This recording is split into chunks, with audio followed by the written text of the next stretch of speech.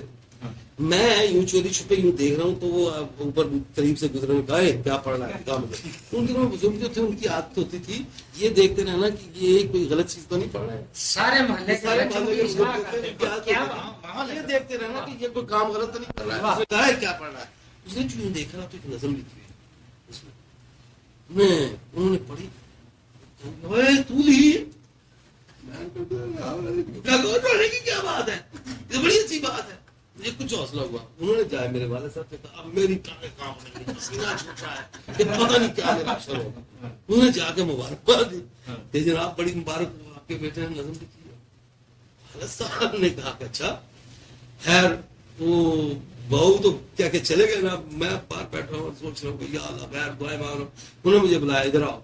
کیا ہے. میں نے کہا نظم لکھی ہے.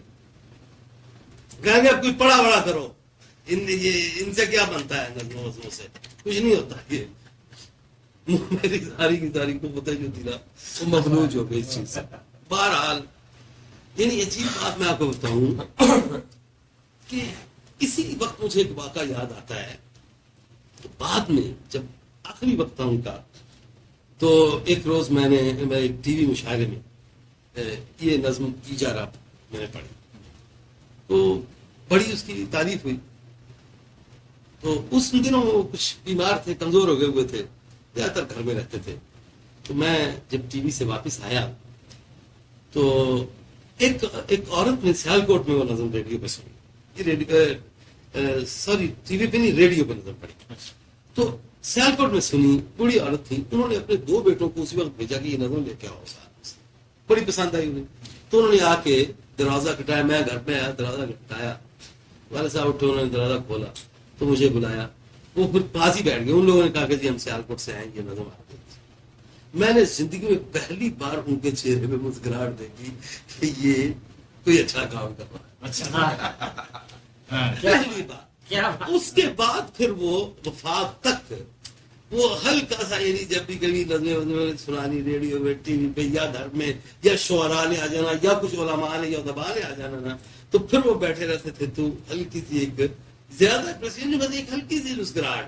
یعنی میں یہ سمجھتا ہوں کہ زندگی کی سب سے بڑی داد وہ مسکراہٹ ہوا کہ میں اپنے والد صاحب کے دل میں یہ بات پیدا کر سکا کیا بات کہ میں نے زندگی میں کچھ کیا ہے.